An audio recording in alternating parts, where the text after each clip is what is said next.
Hello students. आज हम बात करेंगे हमारे टॉपिक डेसिमल एक्सपेंशंस के बारे में, यानी दशमलव प्रसार के बारे में। हमारे पास डेसिमल एक्सपेंशन एक तो होता है टर्मिनेटिंग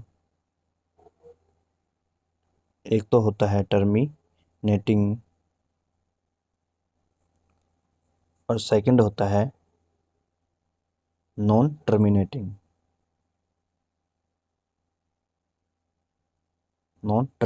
होता है। लेकिन नॉन टर्मिनेटिंग वाले टू टाइप्स के होते हैं। एक तो होता है नॉन टर्मिनेटिंग रिपीटिंग या रिकरिंग बोल दें उसको। नॉन टर्मिनेटिंग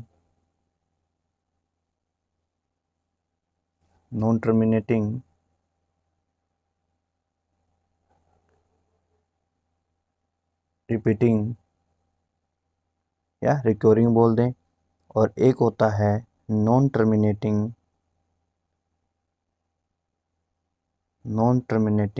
और नॉन रिपीटिंग।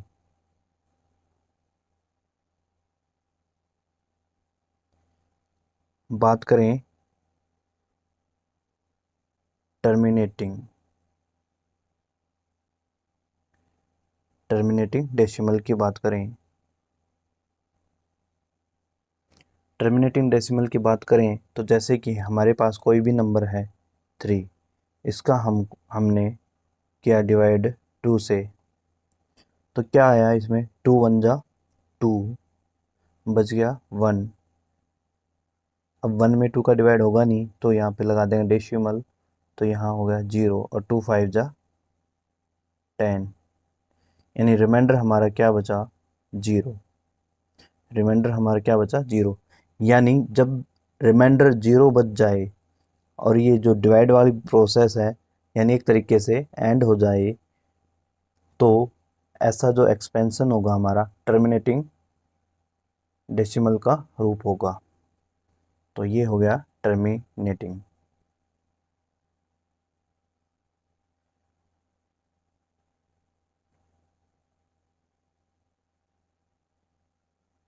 अब है हमारा सेकंड। अब बात करें नॉन टर्मिनेटिंग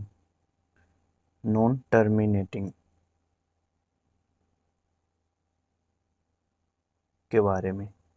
मान लो हमारे पास एक एग्जांपल है 10 का। अगर इसमें हम डिवाइड कर दें 3 का तो क्या करेंगे, 3 3 जा 9, रिमाइंडर बचा 1, डेसिमल लगाया 0 आया, 3 3 जा 9, वापिस से क्या बचा रिमाइंडर हमारा 1 बचा।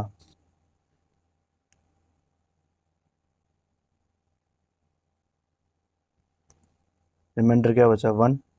फिर से हमने क्या किया 0, 3 3 जा 9, रिमाइंडर हमारा 1 बचा।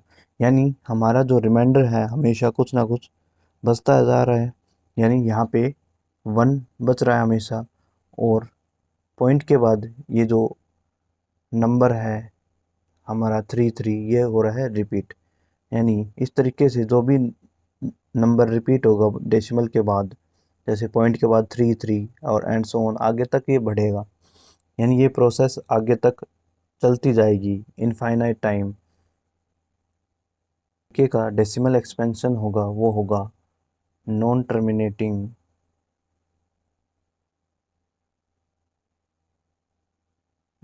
टर्मिनेटिंग रिपीटिंग, क्योंकि डेसिमल के बाद ये जो 3 है ये बार बार रिपीट हो रहा है, और इसको हम लिख सकते हैं जैसे कि 3.3 बार। बार का मतलब ये हो गया।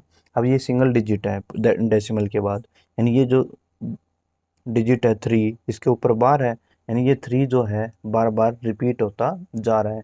यानी जब भी रिमाइंडर हमारा 0 आ जाए तो वो होगा टर्मिनेटिंग डेसिमल, और जब इस तरीके की जो प्रोसेस है हमारा रिमाइंडर 0 नहीं आता है तो नॉन टर्मिनेटिंग होगा। लेकिन यदि डेसिमल के बाद कोई डिजिट रिपीट हो रही है तो वो होता है नॉन टर्मिनेटिंग रिपीटिंग, या फिर इसको बोल देते हैं नॉन टर्मिनेटिंग रिक्योरिंग। अब बात करें नॉन टर्मिनेटिंग नॉन रिपीटिंग, यानी डेसिमल के बाद जब कोई भी नंबर रिपीट नहीं हो, यानी कोई भी डिजिट रिपीट नहीं हो, तो वो किस टाइप का डेसिमल एक्सपेंशन होगा? Non terminating non repeating. Example देखें इसके, तो हमारे पास क्या हो जाएगा? 0.10 100 100 1000000, यानी इस तरीके से आगे बढ़े तो ये एग्जाम्पल हो जाएगा हमारा नॉन टर्मिनेटिंग नॉन रिपीटिंग। और ये जो एग्जाम्पल है हमारा किस टाइप का हो जाएगा? इरेशनल नंबर का एग्जाम्पल हो जाएगा, इरेशनल नंबर का एग्जाम्पल भी बोल सकते हैं इस।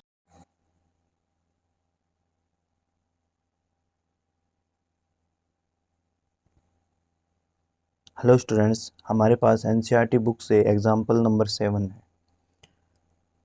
एग्जाम्पल है so that 0.3333 and so on, यानी अब हमारे पास जो सिंगल डिजिट 3 है ये बार बार रिपीट हो रहा है।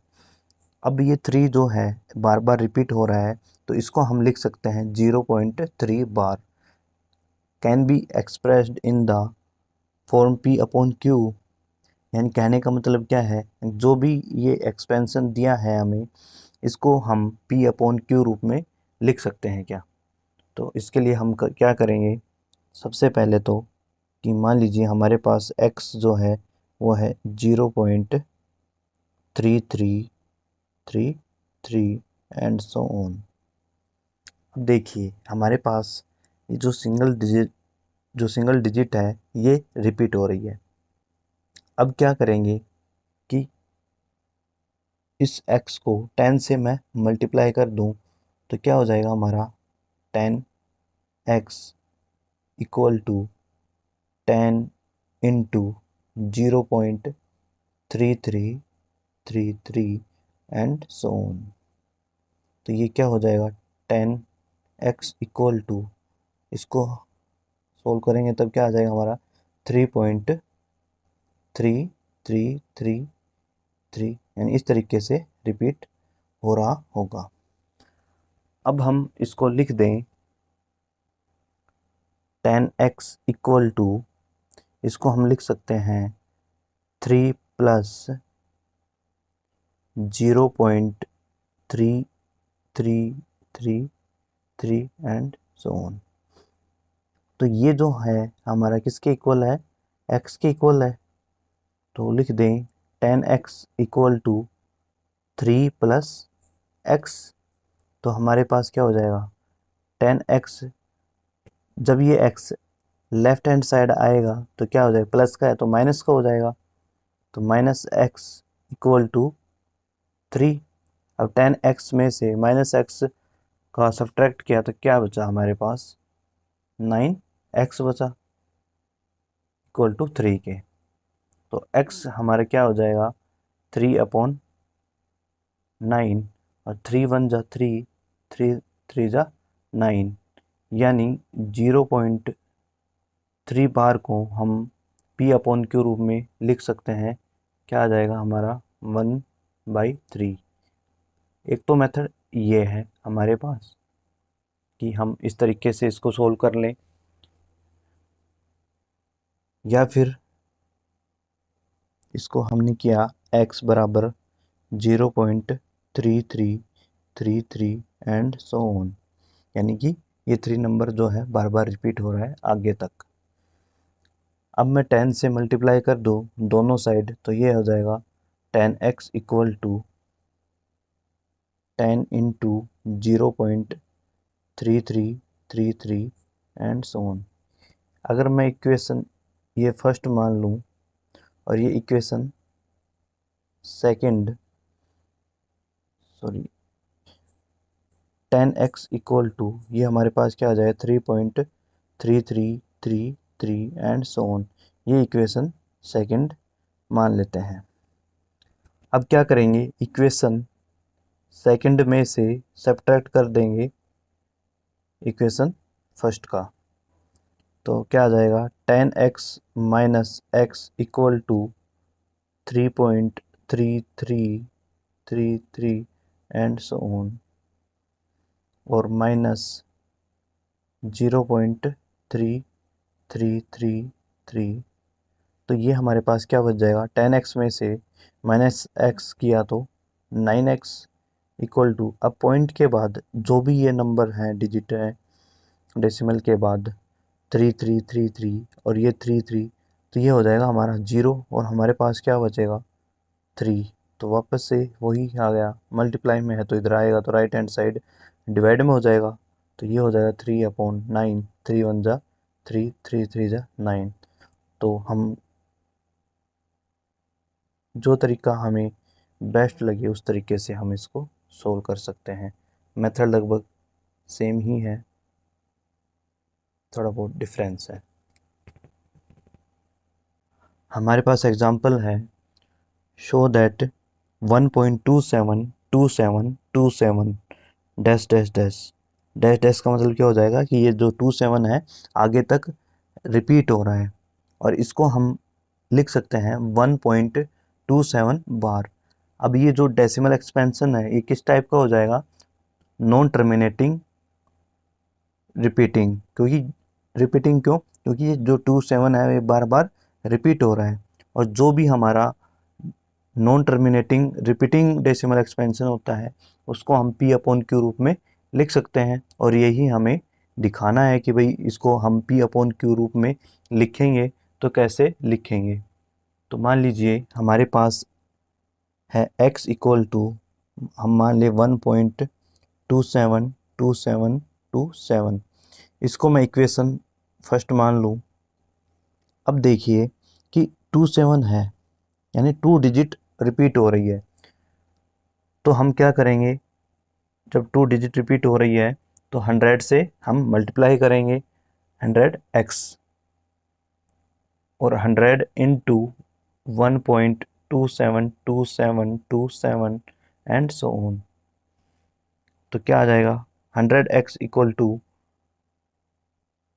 127.272727 डैश डैश डैश, यानी डेसिमल हमारा 2 डिजिट आगे चला जाएगा। जब 100 से मल्टीप्लाई करेंगे तो क्या आ जाएगा 127.272727 and so on.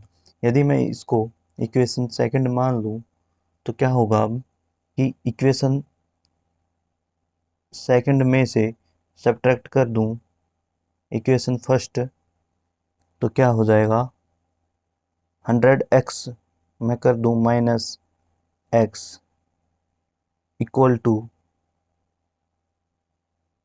127.272727 and so on, और माइनस कर दूँ किसका, x का, जो दिया गया है 1.272727 डैश डैश डैश। तो हमें क्या मिल जाएगा, 100x में से सब्ट्रैक्ट किया x का, तो यहाँ क्या मिला हमें 99x मिला।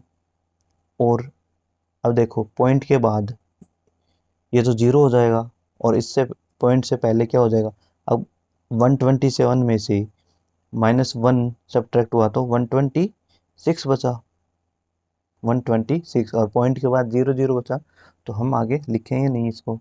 तो x इक्वल टू क्या आ जाएगा 126/9। अगर कट रहा है तो आगे काट देंगे, तो 9 1 जा 9, 9 1 जा 9, और 12 में 1 टाइम जाएगा तो 9 1 जा 9, 3 कैरी बचा, हो गया 36, तो 9 4 जा 36। तो 1.27 बार को हम लिख सकते हैं 14/11 के इक्वल, जो कि हमारा P/Q रूप है। या फिर सेकंड मेथड हो जाएगा है वही x इक्वल टू है 1.272727 एंड सो ऑन। 27 रिपीट हो रहा है तो इसको मल्टीप्लाई कर देंगे 100x से, तो हमारे पास क्या हो जाएगा 127.272727 एंड सो ऑन। इस 100x इक्वल टू को क्या लिख सकते हैं 126 प्लस 1.272727 एंड सो ऑन। अब ये जो है हमारे किसके इक्वल है x के इक्वल है, तो इसको लिख देंगे 100x equal to 126 plus x। जब ये x लेफ्ट हैंड साइड जाएगा तो क्या हो जाएगा माइनस हो जाएगा, तो 100x minus x equal to हो जाएगा 126। क्या बचा 100x में से माइनस x किया तो 99x इक्वल टू 126। तो x इक्वल टू 126 अपॉन 9 यानी सेम वैल्यू आ गई। इसको हम लिख देंगे वही 1.27 बार किसके इक्वल आ जाएगा 14 अपॉन 11 के। हमें जो भी मेथड सही लगे, जो भी इजी लगे, उस तरीके से हम कर सकते हैं। यानी क्या हो गया, यानी इस तरीके से भी हम सोल्व कर सकते हैं और इस तरीके से भी सोल्व कर सकते हैं। जो भी इजी मेथड लगे उससे हम सोल्व कर लेंगे।